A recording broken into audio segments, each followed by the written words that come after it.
All right, it's jpeg Raw, show number 227 here on a cold January 29th. And Tim, I know for most of the rest of the country, especially up north where you are, that cold is a relative matter. Down here in Atlanta, it's about 30 degrees. And so that you guys can all laugh at us. The schools here closed, businesses closed. Mine didn't. I went into work. But my son, who is interning at a CPA firm, they closed. Other places closed. All because when I looked at my dark sky app, there was supposed to be like an hour around 10 o'clock in the morning where we had a chance for light snow. And not because I looked at my app, they closed it, but because of that chance. They closed all the schools and everything because of that chance. Yeah, that's right. Because of that chance for light snow around 10, from 10 to 11-ish, we had a chance for light snow. Of course, it never happened because and they're already in school. That's the worst part. Yeah. You're there. Yeah. At that time, it was in the mid to upper 40s, and of course, it didn't snow. And as the day went on, the wind that came through, and the temperature did drop, the wind came through and dried off other roads. So while it was cold, it was not a problem at all. So, but that's what happens here in Atlanta. The chance for a light snow closes everything down. Well, what was it? 5 years ago, you had what they called Snowmageddon or snow something. We had Snowmageddon. We've had Ice-mageddon. It's I didn't go to Walmart or to Kroger or any place like that, but I got to imagine that there was a run on the bread and milk because of that 1 hour potential of snow that happened here. It was just insane. And the shovels. Don't forget all the shovels. Yeah, and the generators are probably all sold out of the Home Depot. Speaking of generators and battery backup, so we're going to get to the show here in just a second, but I encourage, if you're not using a laptop, that you have a battery backup, a UPS, uninterruptible power supply connected to your computers. So there's one connected to all of my computers here that I'm doing the show for. There's one connected to my servers and the router and all that kind of stuff. The problem with those things is they don't last forever. You might get 3-4 years out of them and they will die. When I find out that mine died, unfortunately, is whenever the power flickers and the thing that was supposed to be protected shuts off, and the battery backup didn't do it. So you say that, and that actually happened to me. My the one that's my TV in my bedroom, the light flickered for a brief second, and all of a sudden the TV reboots. I'm like, what the heck? I'm like, oh, I guess the battery went. I wish it would tell you. Yeah, I wish there was some way. So about an hour before the show, I'm down here getting ready, and 2 of the computers are hooked up to one UPS, which is fine, but the power here flickered.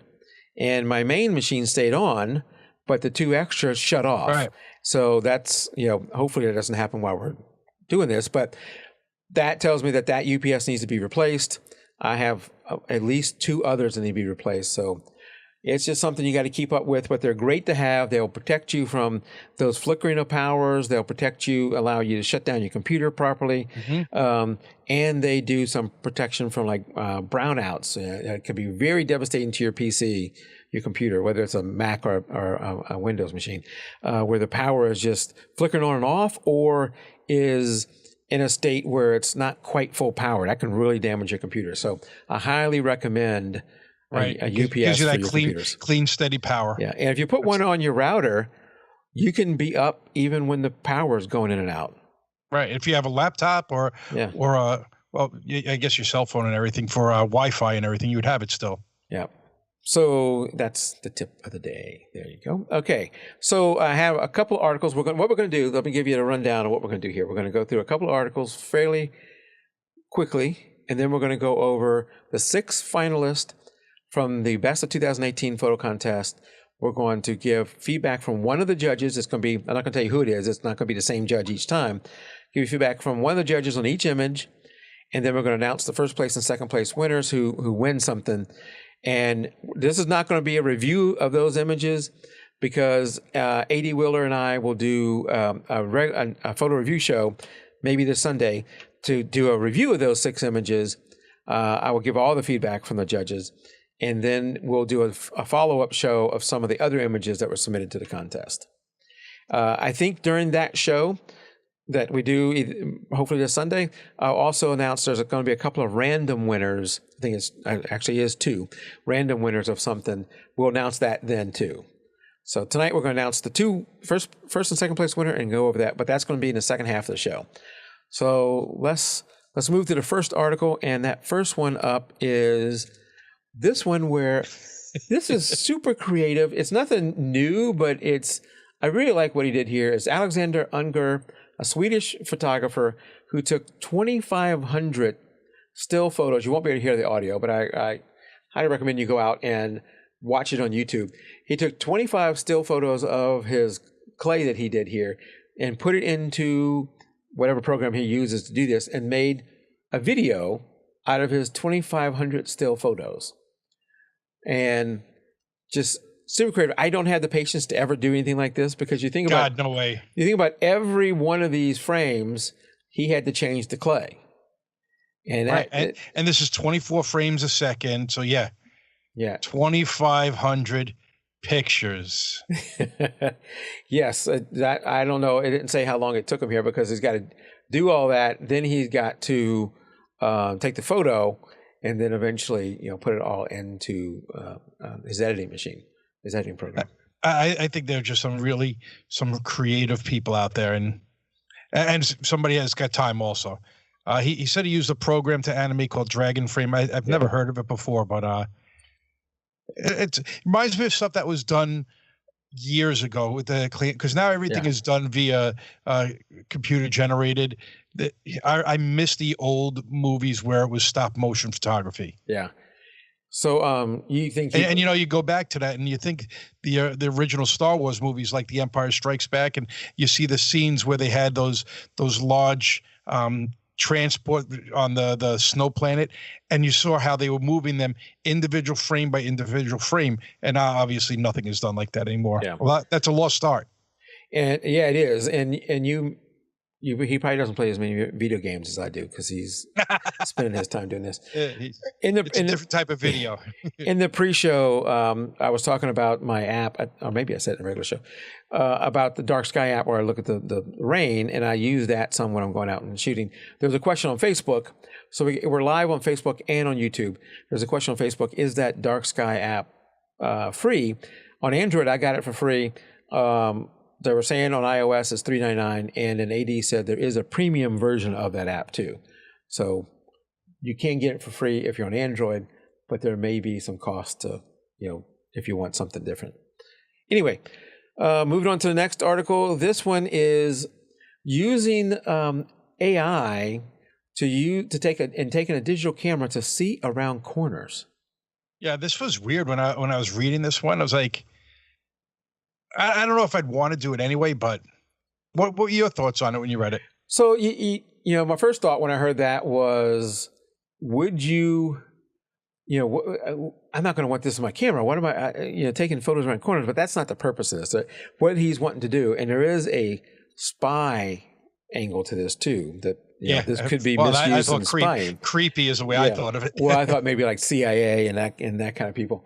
But what it's doing is using shadows. So it's got a little image here. So you got this face over here. You got the camera shooting against this shadow, and then it's taking the shadow and the shades inside the shadow and using AI then to interpolate an image. It's not going to be a great interpolation of that image, as you can see in the pixelated image it came up across on the side. Right. It's not going to be great, but the purpose and the reason these people are doing this is in use for cars, that either the self-driving cars just in the other cars that have humans driving, to give warnings that maybe it can see around things and warn you of, they use the case of a child, that maybe there's a child around that corner and be looking for that, and it could use the shadows. Problem with it right now is it takes about 29 seconds to process. Is that what it was? Something like 29, 30 seconds. Yeah. To process each image.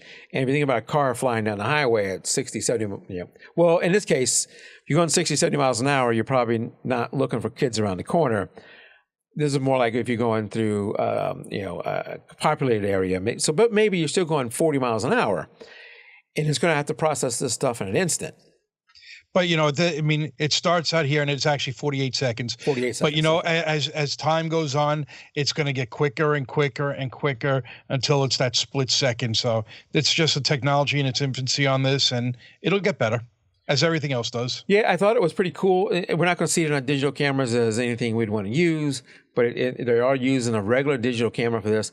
They lost me at the end when they said, and we think we can train humans to do this naturally.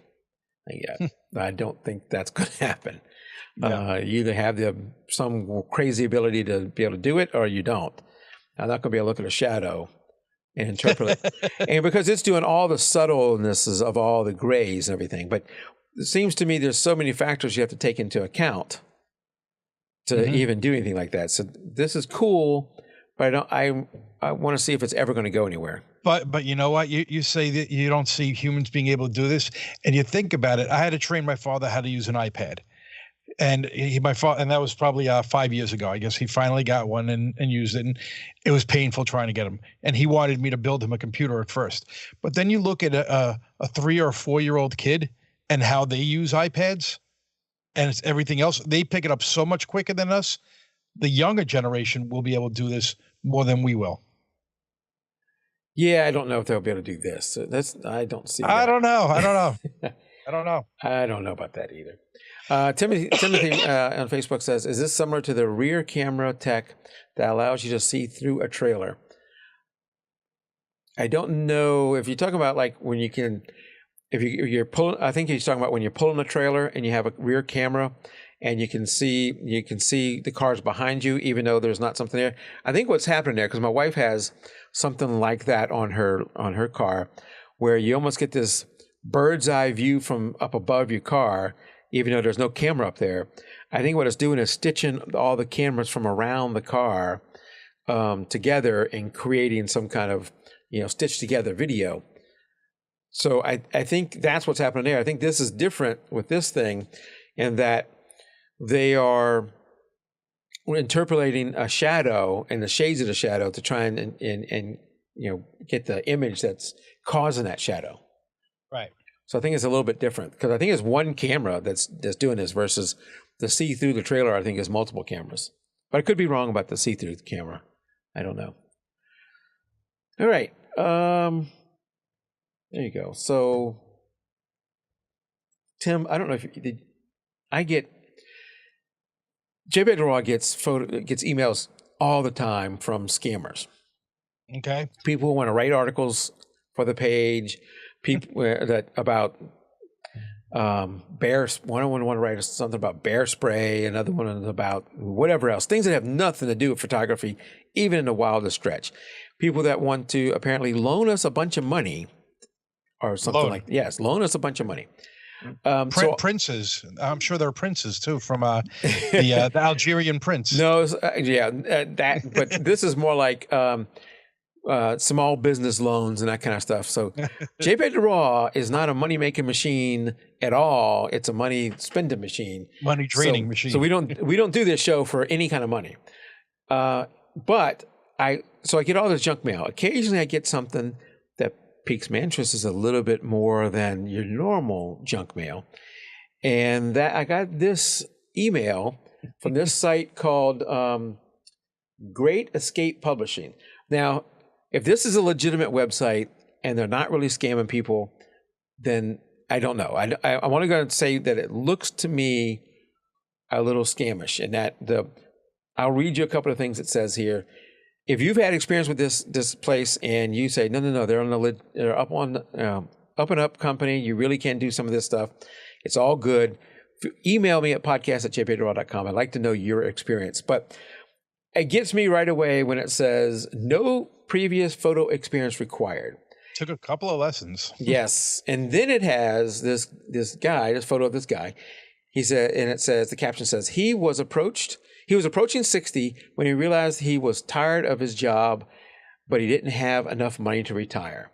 So then it goes on to say his name, started looking for alternative ways to make a living when his computer business dried up. With no camera experience behind him, he dove into photography. He took a few lessons and then started taking photos for a local newspaper. Eventually, he branched out into to community events and more.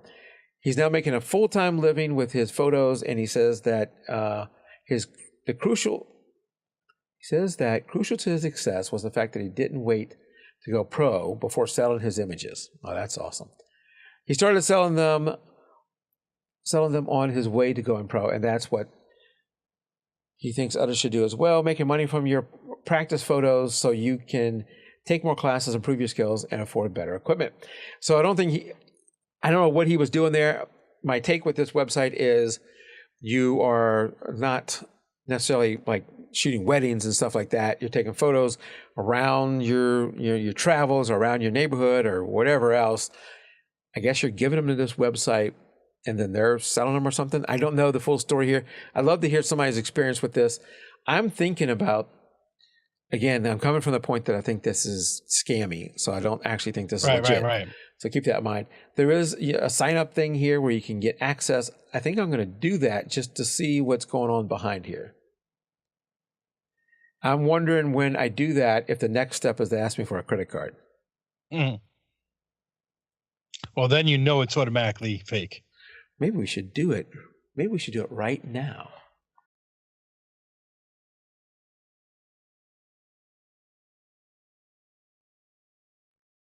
We shall see what happens to Mike. Maybe your computer's going to explode. Now, if it sends me an email and asks me to click on it to do something else, we're not going to be able to do that because I can't open up my email thing right now while we're doing the podcast. So if it takes us to something that requires that, then this is going to be a short story.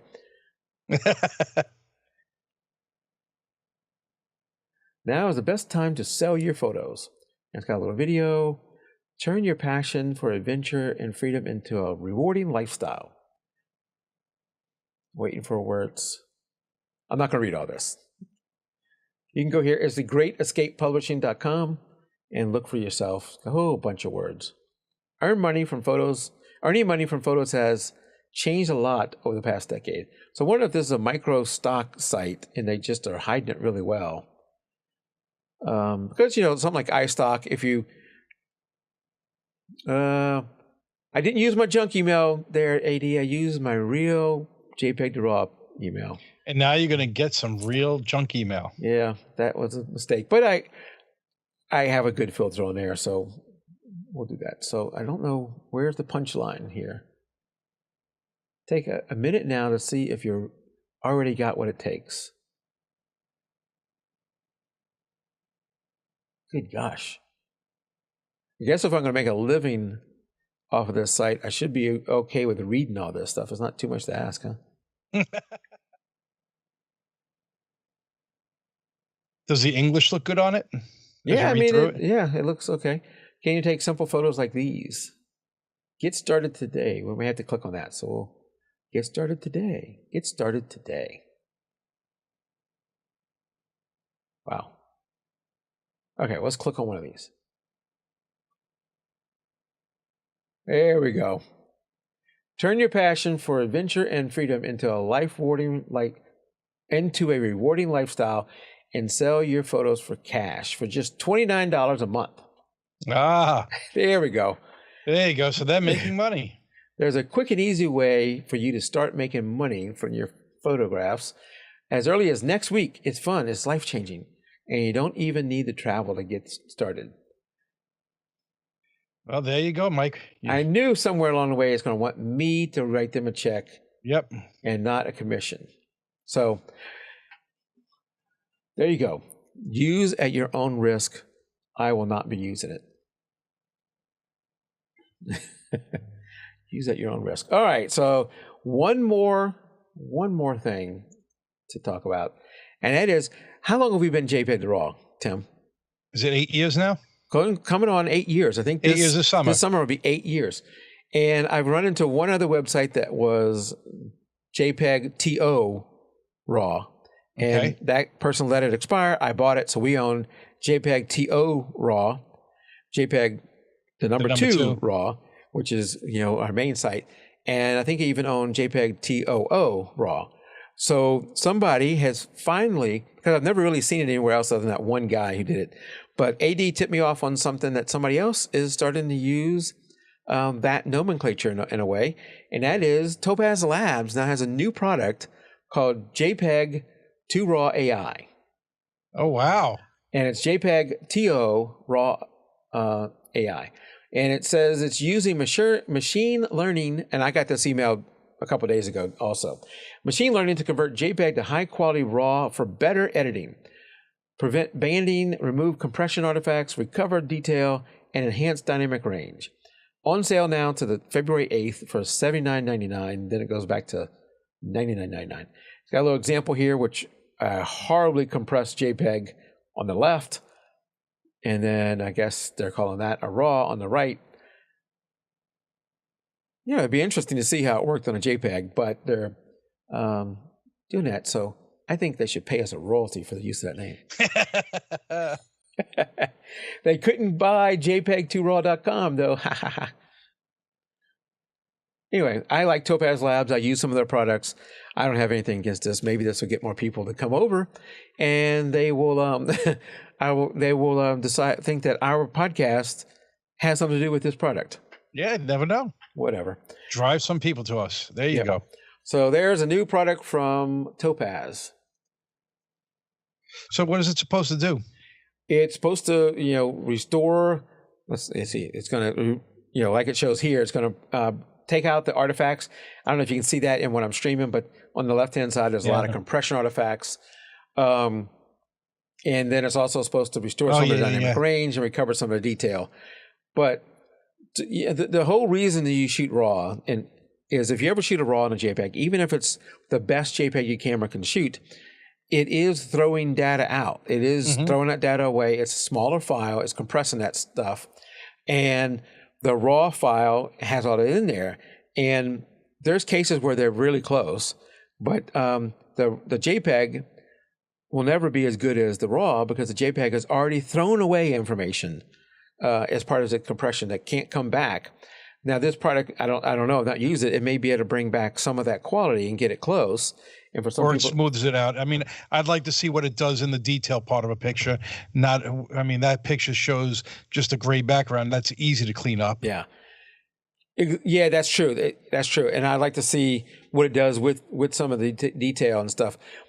I would, for me, I shoot a Nikon D500, which is a crop sensor, 20-something megapixel camera. And when you go shoot indoor sports at, 60, 400 ISO or even higher, you're really losing a lot of sharpness in those photos because of the noise. And I still think there's no great way to recover that detail and get rid of the noise. Whenever you're getting rid of the noise, you're losing some of that detail. And I shoot RAW all the time. Even with that D500, I can shoot RAW even for any sport. I mean, that thing will do 200 frames of RAW before the buffer will exceed, and then it only needs a half second to recover. So it's no longer a problem for me. But I would like to continue to see more work done on improving the noise recovery that happens there, because I'm just not happy with any of the products I've bought on noise recovery in real life situations at 6400 or higher. Right, I agree. Yeah, and if you're in a gym shooting, you have no options. You can only take your shutter speed down so low before you're getting motion blur all over the place, and that's even worse. Right, that's worse than. So you have a floor there. You can't convince them to turn the lights brighter. That's not going to happen. You almost always can't use flash, and you have a limit on your aperture. You can only go so low. So the only avenue you have is bumping up the ISO. If you want to take photos, at some point you might say, just screw it, I'm not going to do it. But this product does not interest me at all. I'm not going to buy it because I shoot RAW. Right. I want to see more work on noise. I can't remember when we started talking about this. I was trying to think the last time I actually even shot in JPEG. And I remember at one point I was shooting JPEG plus RAW, because, and I think probably back then I was only using Photoshop. I don't think I had Lightroom at the time. It was a pain in the neck because you had to go into every image separately to convert it to a raw image for Photoshop, and I just hated it. But once I started using Lightroom and it worked straight through that, I never looked back. Yeah. Yeah, I think the last time I did it was when I was shooting with my D700, I believe it was, a gymnastics event. And those people are on the mat or floor, whatever they're talking about, for maybe 2 minutes. Their portion of it is only 2 minutes. Not gymnastics. It was a cheerleading competition. They're only out there for maybe 2 minutes, and they're fast. They're fast action. And I always get there early. I was shooting a couple of events before them, and I ran out of buffer like 30 seconds into it. Yeah. And it took almost a minute for that camera to recover. And at that point, the thing was almost over. So I quickly learned, Right, because their routines aren't that long. Forget RAW. I can't do it. I got to go to JPEG. My D500 could easily do that. It's literally 200 frames before the buffer is exceeded, and then it only needs you to lift your finger and start again. And I never shoot like that, so I won't have to worry about ever exceeding my buffer. Mm-hmm. I'm not going to just hold it down for 200 frames. May as well bring a video camera. Right. I have not run into a scenario where I need to do anything like that. The most for me is maybe a baseball player running through a bag or running through something, and I'll start before they get there and end as they go through. And that may be, 10, 15, 20 frames at the most. So 1/10 of what you can do there. All right. So that is that. We got 2 more things to go over. We got a great photographer I want to mention at the end. It's my, what do I call it? Featured photographer. I don't know these people. It's just people I've run across on the web, and I enjoyed their work, and I want to share it with you guys, and y'all go out and look at this too. So we're going to do that at the end. But before we do that, we're going to go over the 6th finalist and announce the winner tonight. The winner for first place, the winner for second place.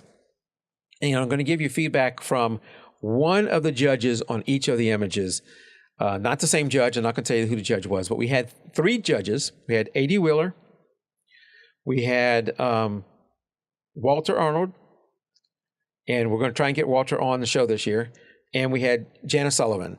And Janice Sullivan we're going to try and get on the show this year too. So 3 great photographers, all way more skilled than me at both, Or me. at both their photography knowledge, their skills in taking photos, and their critique ability. So keep that in mind. So you and I, Tim, if there was a tie, we're going to be the tiebreaker.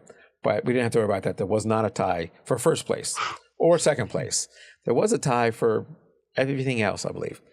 All right, so first up tonight was Gina Clark's image here, and the feedback from this judge, and this text is pretty small, so bear with me. How cute is this? I just love how you have the child in red. She really pops. I also am pulled into the soft, warm color, leading me into the frame. My suggestion is to crop in the sides. When you print this, the brown out of focus areas on both sides will look blotchy. She says, what else she says here? She says, you may want to stamp around and do a little cloning, I guess, on the sides. FYI, I gave this a 10 when it comes to emotion because I feel this piece within. Nice work. And she did get a 10 there on emotion. Very good. And we're going to go over this in more detail whenever we do the photo review show, and we'll give all the feedback here on this image. Janice did share with me, we'll do that on photo review show, her cropping idea of this image, but I'll show you that on a photo review show this Sunday. So, well, I like how it looks like she's walking down a tunnel there. It looks almost fairy tale-ish. And her hand sticking out really helps, I think. Yes. Gina is super talented. Yes. And not only with her ideas and her photo taking, but her editing too. Really, really good. All right. Up next is this image from Daryl Harrington.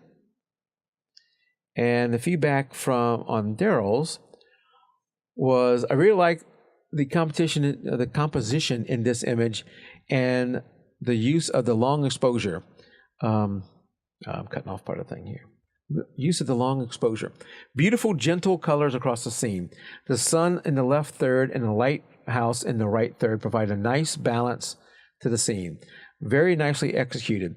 I might consider a slight amount of mid-tone dodging, maybe a little highlighting too, on the lighthouse and the building. Feels as if it could use just a tiny bit more pop on that.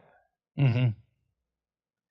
Yeah, I love his colors here, and great. That's image. a picture you could see hanging up in somebody's living room. Yeah, almost all. I think all of these. These are all great. All 6 of these are great. All right. So thank you, Daryl. Daryl is also super talented. Who's next? Can't even see the names. Oh, yes. So Christina Binge is next.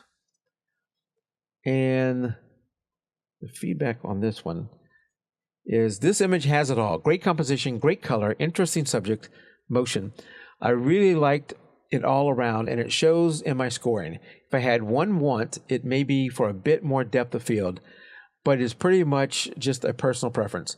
This image is a real wall hanger, which is, I think, one of the best compliments you can have to be wanting it on your wall. You should sell mini prints of this. And this was I remember when she submitted this in one of the monthly contests, this was one of my favorites. I don't remember who else submitted that month, but I would tell you that I think this was the one I voted to win that month. It didn't win that month, which is often the case. The one I picked doesn't win. But I love this image from Christina.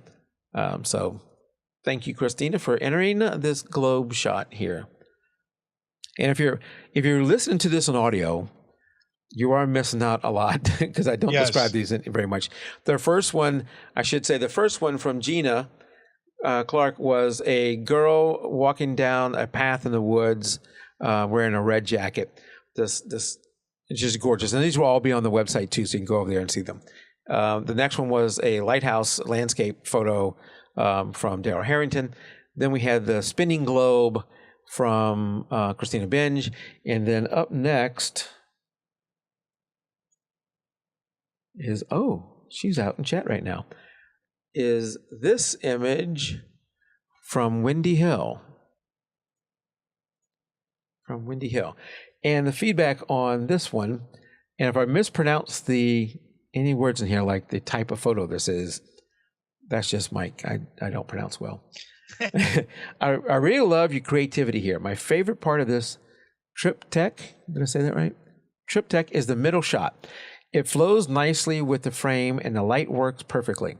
Because it's triptych and a story, which is so fun, I think the other two would look amazing if it had the drops falling into the middle of the artichoke. Just a suggestion for the next shot. I love to see the work if you shoot it. Looks yummy, and I think it will look great in your kitchen. I like that.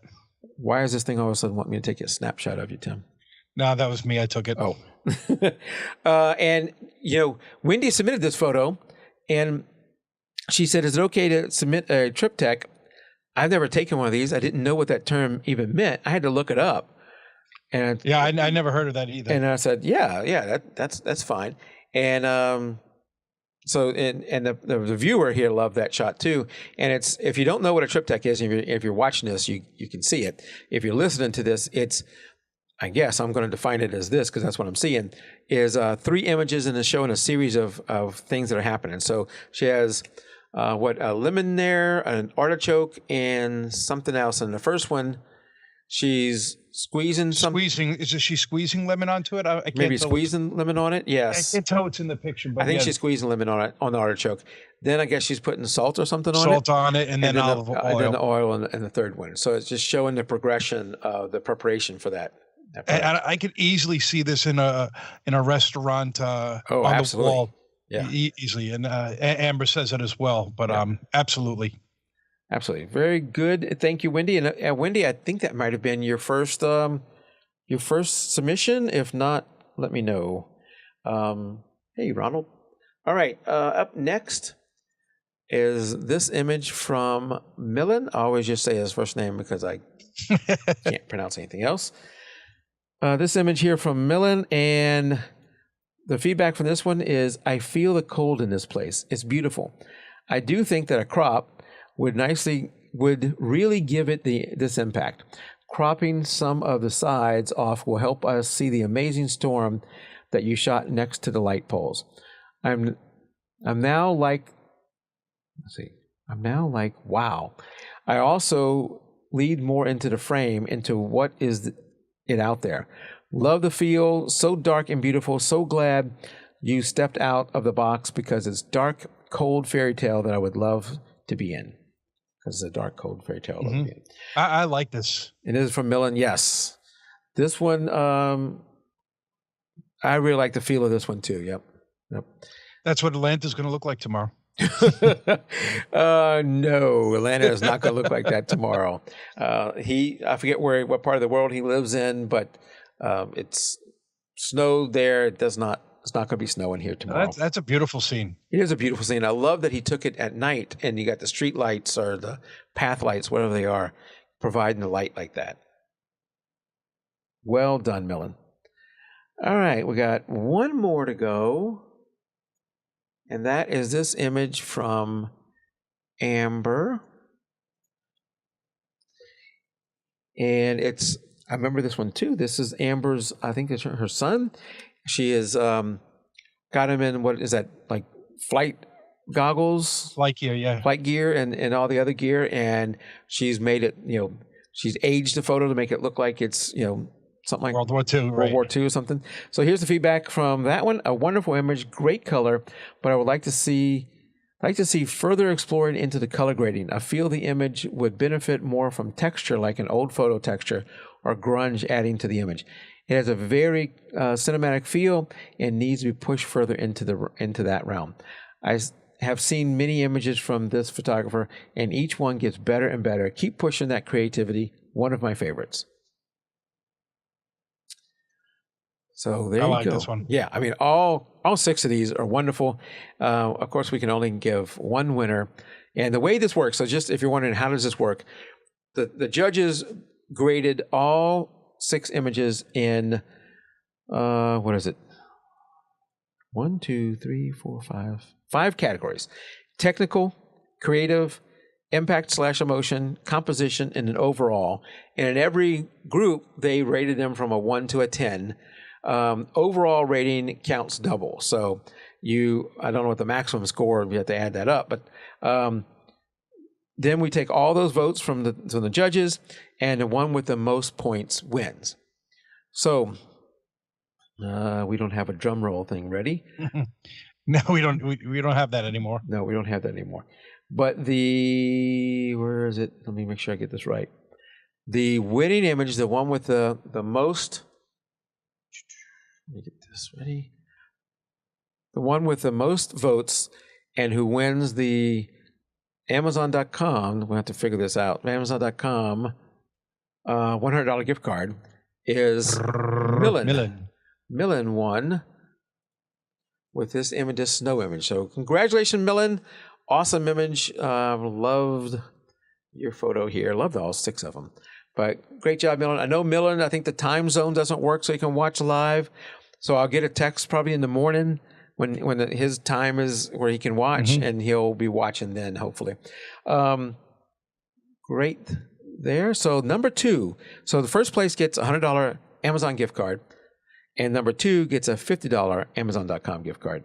And so number 2, let me see who number 2 was.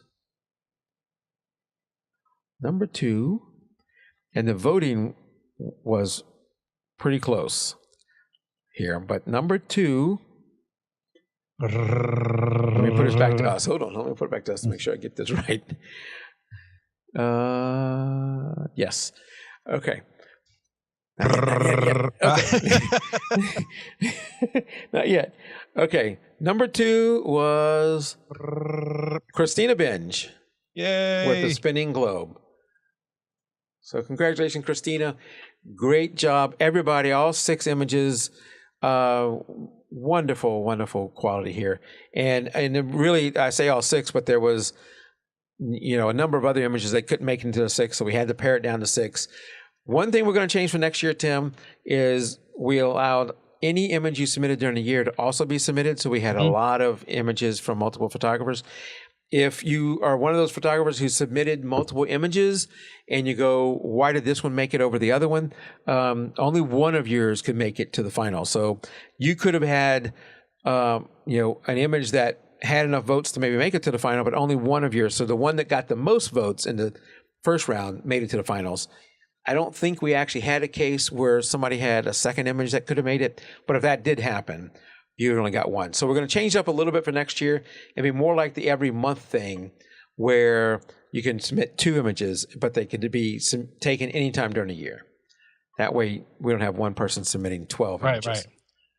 All right. And again, we'll go over some more review on this on Sunday. We'll also tell you who the 2 random winners are. So even if you didn't make the finals or did make the finals but didn't win first or second place, there's going to be 2 random winners that we're going to give something away there also. So you still have a chance to win. And this is all coming from the little bit of leftover funds we had from back when we had the Amazon link. So I don't know what we're going to do for next year. We'll have to re-review for next year. All right. So I'm going to close this off with a photographer I came across recently who I think is just, let me get back to her main page. Just fantastic. And her photos are just fantastic. I like the subject matter, so maybe I'm a little biased, but usually helps, and it's a reason you're drawn to it. It does. It's the reason why I'm drawn to it. Her website her name is Jess Bell, and she's a pet photographer, I think mainly dogs. And she's in Canada, up in Canada.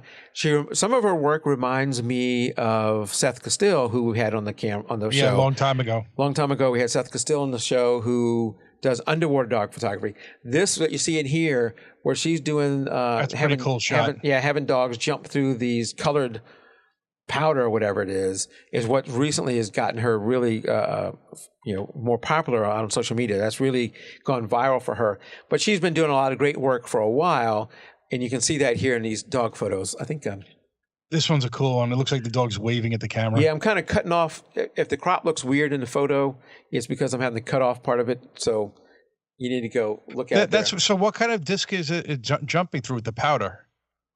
From what I saw in some of her background things, it may be people throwing it up as the dog comes.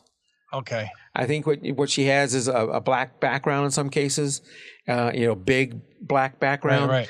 And she has people on either side of it maybe throwing up stuff as the dog jumps through it. I've seen one of the photos where she does something like that. But that's what's gotten her popular. But you look at her work and it is just fantastic, even without all that powder stuff, which is really creative and nice. So go take a look at her. It's Jess Bell, JESSBELL, photography.com. And you can see those photos without the weird crop I'm having to give it here. Especially if you love dogs like I do. And she also has some horses here, and maybe she even do cats. I don't know. But she also is I think a dog trainer, a lover of dogs. She has her own dogs, and says she's very patient and works with the dogs. If you work with animals, you have to be very, very patient and work with them. Absolutely. So anyway, let's go see some of her more photos. Oh, look at this one. Oh, it's cute. Yeah. We're not going to go through all her images, but let's see if she has a Facebook. We got a Facebook link. We go back to home. Contact. Social media. Yeah, there we go. So you go over on Facebook and JessBellPhotography.com. We're going to go ahead and like her page. I was going to say before, that's one of my favorite pictures. The one she had, it's good. I thought it was her cover photo of the 2 dogs, like looking wacky. Anyway, I like animal photos, so check out Jess Bell. And that's it for this week, Tim.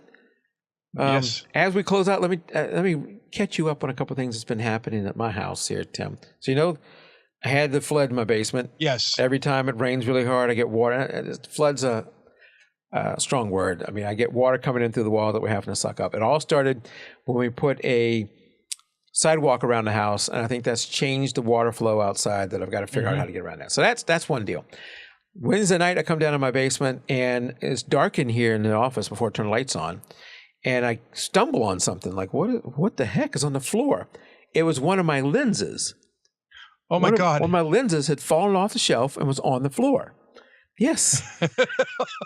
Pick it up, put it back. The next day I come in, and one of my trophies is off the floor and on the ground. At this point, I'm thinking, I don't have small kids. My older kids aren't into playing jokes on me like that.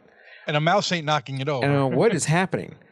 So I put that back up and say, this is just really strange. Maybe I need to set up some kind of camera to watch what's happening here. The next day I come in, and every single thing on one of the shelves is on the ground.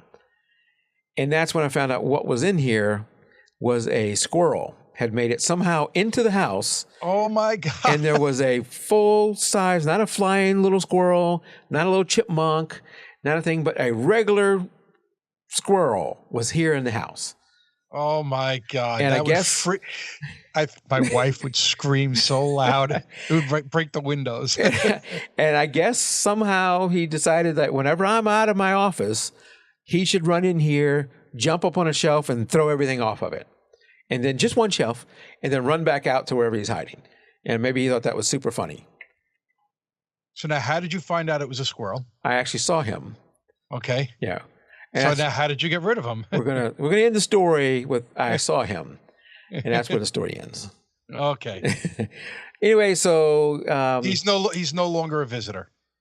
He's no longer in the house. Yes. Yes, No longer in the good. house. All right. So until we're going to head and go into post show, a quick post show, and then we'll head out.